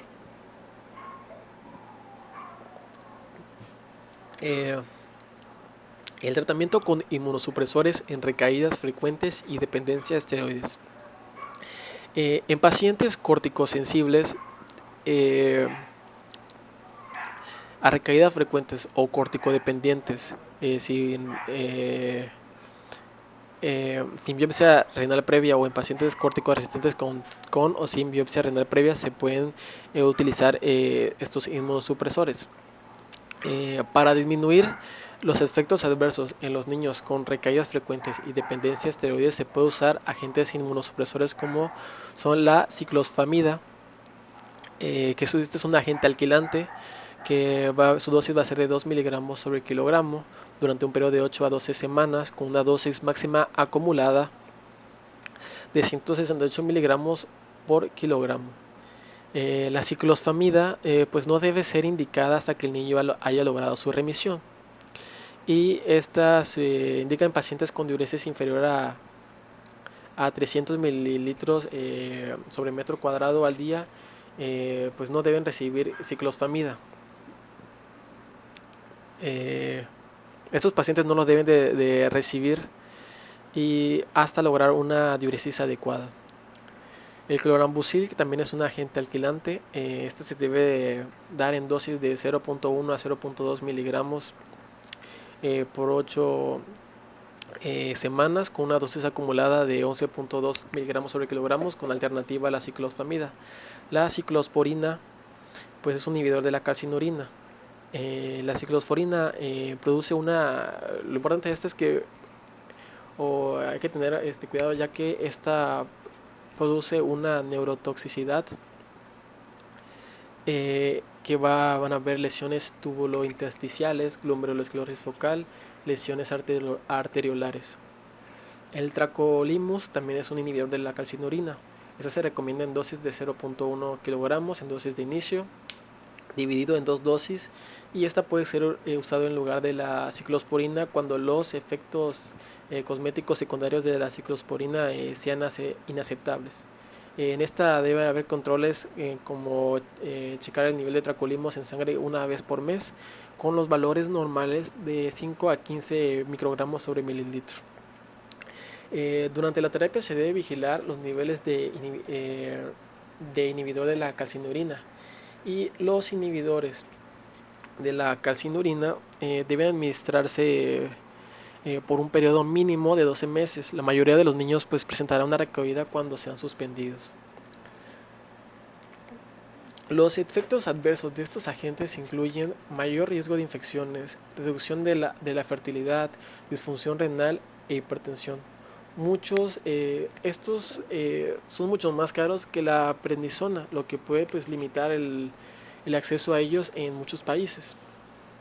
En pacientes que presentan buena respuesta a los inmunoterapias se ha observado los siguientes beneficios, que son estos. También pues es importante conocer los efectos adversos potenciales de cada uno de estos medicamentos, valorando el riesgo contra los beneficios en cada paciente. Pues bueno, los beneficios son que mejoran su tasa de crecimiento, reducen su índice de masa corporal, disminuye el aspecto cushingoide, pues en general reducen todos los efectos adversos que se presentan con los corticosteroides. Hay que realizar un recuento de glóbulos blancos cada 7 días si se disminuye por debajo de 2500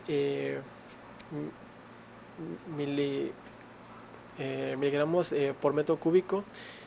Suspender el tratamiento para reiniciarlo al elevarse la cifra de leucocitos por arriba de 500 milímetros cúbicos. El tiempo de esta suspensión también va a contar como tiempo del tratamiento.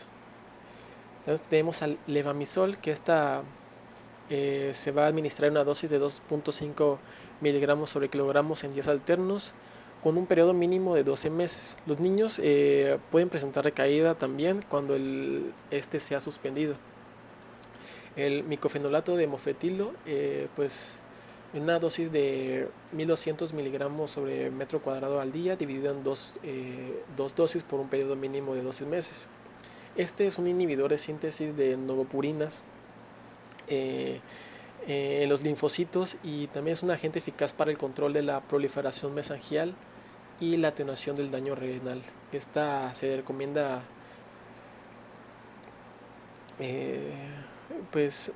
checar los efectos adversos que esta puede tener, como la intolerancia gastrointestinal, la depresión medular, la susceptibilidad a enfermedades virales. El rituximab se considera su uso solamente en niños con síndrome nefrótico sensibles a esteroides que persisten con dependencia a los esteroides, o que continúan recaídas frecuentes a pesar de recibir combinaciones óptimas de prednisona y otros agentes inmunosupresores. El síndrome nefrótico resistente a corticosteroides se asocia con una mala calidad de vida por la presencia de eventos tromboembólicos, hipertensión, peritonitis, infecciones persistentes, dislipidemia persistente. Lo anterior más el daño renal por sí mismo puede llevarlos hasta la muerte. También tenemos a los inhibidores de la enzima convertidora de la angiotensina, que son los IECAS. Esta pues reduce la proteinuria. Por ejemplo, en el enapril, su dosis debe ser de 0,1 a 0,2 miligramos sobre kilogramo al día. La dosis máxima es de 0,5 miligramos al día. Y se puede usar en una toma única nocturna o fraccionado cada 12 horas. La duración del tratamiento es por tiempo, pues en un tiempo prolongado. Se debe tomar unos controles como son la presión arterial, pues puede producir hipotensión ortostática, el ionograma sérico, pues puede producir una hiperpotasemia, la función renal, creatinina sérica, urea. Las antagonistas de receptores de la angiotensina 2, los ARA, bloquean la acción del antígeno 2 a los niveles de receptores del AT1. También actúan a nivel glomerular reduciendo la proteinuria. Este se debe administrar de 0,7 miligramos sobre kilogramo al día y esta pues de losartán, y pues la duración de este tratamiento es por un tiempo prolongado. Se puede usar en combinación con el enapril para un mayor efecto sobre la reducción de la proteinuria. El lavamisol es para síndrome nefrótico corticodependientes o con recaídas frecuentes. Pues este es un inmunomodulador que actúa sobre los linfocitos T. Su dosis recomendable es de 2,5 miligramos sobre kilogramos en días alternos y se puede asociar a prednisona en dosis bajas. La duración de tratamiento va de 6 a 12 meses. Y los efectos adversos podemos encontrar leucopenia, exantema, cutáneo, vasculitis y hepatoesplenomegalia. Y en controles debemos tener la hemograma y hepatograma cada 15 días. Ahora, para el tratamiento antiedema, la base del tratamiento de edema pues es diuréticos y restricción moderada de sodio en la dieta, es decir, de 1,5 a 2 gramos de sodio en 24 horas. Debe haber un reposo continuo según lo requiere el paciente. Y los diuréticos, pues estamos la furosemida de 1,3 miligramos sobre kilogramos vía oral o endovenosa, el espirolactona. Cuando hay índices de hiperaldosteronismo secundario, esa de 3,5 miligramos sobre kilogramo al día, vía oral cada 6 horas, y su acción comienza entre las 48 y 72 horas. En casos excepcionales de anasarca persistente que no responde al tratamiento y que presenta hipoalbuminemia menor a 1,5 gramos del porcentaje, se indica un gramo sobre kilogramo de dosis de albúmina humana al 20% endovenosa y 2 miligramos de kilogramo de furosemida antes y después de la transfusión. La administración de diuréticos por vía oral una o dos veces al día son pues generalmente los preferidos por su fácil administración y porque pues tienen un efecto más prolongado que los administrados por la vía intravenosa. Se recomienda el uso de diuréticos tipo tiacidas junto con espironolactona, que es un diurético ahorrador de potasio, en los casos de edema moderado o grave. La furosemida, que es un diurético de asa, se debe reservar para situaciones de compromiso respiratorio con edema pulmonar tras la infusión de ceroalbúmina o en los casos que las tiacidas y la espironolactona no resolvieron el edema. El uso de expansores del plasma, la albúmina humana al 20 al 25%, queda reservada únicamente para los niños que presenten edema refractario al tratamiento con esteroides. En presencia de edema grave, pues no debe prescribirse fármacos cuya administración pueda ser intramuscular por el riesgo a que se formen abscesos y porque puede haber una mala absorción del medicamento. Bueno, el uso de diuréticos debe ser supervisado continuamente pues, por el riesgo de provocar hipovolemia subclínica secundaria pues, a la disminución del volumen, a la hipotensión, insuficiencia renal aguda y fenómenos trombóticos. La hiperlipidemia En el síndrome nefrótico aumenta el colesterol total de los LDL y los triglicéridos. Los LDL son lipoproteínas de baja densidad. Estas se consideran factores de riesgo para su enfermedad renal, valores menores de 200 miligramos sobre decilitro del colesterol y 60 miligramos sobre decilitro de LDL que persisten de 4 a 6 meses. Primero se indica pues, una dieta con ingesta de grasas moderadas no mayores al 30% de total de calorías y ácidos grasos poliinsaturados, que por ejemplo tenemos las carnes blancas, las leches descremadas, frutas vegetales, aumentar pues, fibras solubles, alimentos con omega 3. Y por ejemplo, si en 3 meses no mejora según la edad del paciente, debe evaluarse la realización de un tratamiento farmacológico. En niños pequeños se puede utilizar el omega 3, ya que tiene un efecto sobre el metabolismo de ácidos grasos poliinsaturados de cadena larga, con una dosis de 1 gramo sobre metro cuadrado. Y en niños mayores a 8 años con niveles importantes de LDL y persistente por más de 6 meses, se van a utilizar las estatinas, que inhiben la síntesis del colesterol, especialmente en el hepatocito. Por ejemplo, pues tenemos el atorvastatin, lovastatin, simvastatin, pravastatin. En sí no hay una experiencia en pediatría en tiempo de uso y dosis, pero se deben usar alrededor de 5 a 10 miligramos al día. Esta es una recomendación de algunas literaturas. Para el tromboembolismo, pues un tratamiento coagulante con heparina de bajo molecular, pues hay que consultar también el servicio de hematología. El tratamiento, pues un complementario, pues va a haber una alteración de la mineralización ósea pues alta por los corticoides, que causan un aumento de la reabsorción ósea por la estimulación directa de la actividad osteoclástica. Esta va a reducir el número de osteoblastos y su función. Por lo tanto, los pacientes bajo tratamiento con corticosteroides deben recibir calcio y vitamina D.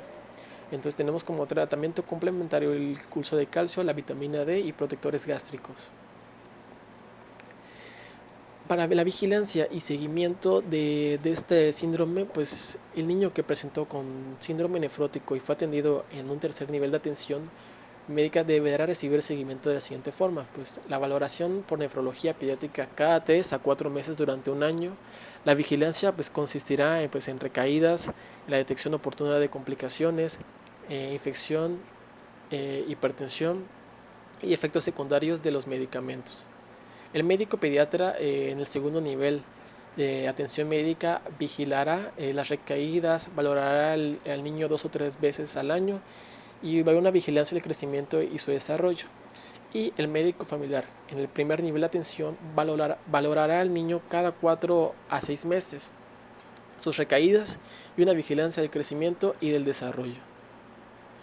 Para la promoción y prevención, evitar infecciones del sistema respiratorio como la varicela o el herpes zóster. Pues hay que aplicar vacunas antineumocócica en menores de 2 años, la heptavalente, y en mayores de 2 la vacuna con polisacáridos de 23 serotipos. Si por recaídas o factores familiares aparecen signos de depresión, debe indicarse apoyo psicoterapéutico. El seguimiento al alta debe realizarse una vez por semana durante el tratamiento corticoideo o un inmunosupresor, luego cada 15 días al primer mes, luego una vez por mes durante los 6 meses siguientes y finalmente cada 3 si el paciente no recae, si no, pues se vuelve al punto de inicio otra vez. Pues hay que controlar la proteinuria con tirera activa o cuantitativa de 24 horas y realizar el recuento de glóbulos blancos si recibe inmunosupresores. Aquí tenemos los criterios de internación que van a ser si presentan asarca, deshidratación en shock, en general secundario por crisis poliúrica, por remisión sin suspensión oportuna de los diuréticos, infecciones, peritonitis, erisipela, neumonía, pues que se vaya a hacer una biopsia renal o presenta un riesgo social. Los niños con síndrome nefrótico que deben ser hospitalizados para su atención médica son los que presentan alguna de las siguientes condiciones, que son el derrame pleural, derrame pericárdico, ascitis, insuficiencia cardíaca. Ahora, el tratamiento quirúrgico y o rehabilitatorio, pues en raras ocasiones es necesaria la nefrectomía bilateral en el síndrome nefrótico, debido a que la hipoalbuminemia, esto es debido a la hipoalbuminemia persistente. La nefrectomía bilateral consiste en extraer un riñón completo o solo parte del riñón a veces. A veces puede lograrse el mismo resultado mediante la embolización con espirales de las arterias renales, lo que evita la cirugía en pacientes de alto riesgo. Y la diálisis se utiliza según sea necesario. En este link podemos ver lo que es una nefrectomía y ver cómo se realiza. Y eso sería todo de parte de mí. Espero pues les haya agradado la presentación y de este lado pueden encontrar la bibliografía. Eso es todo. Muchas gracias.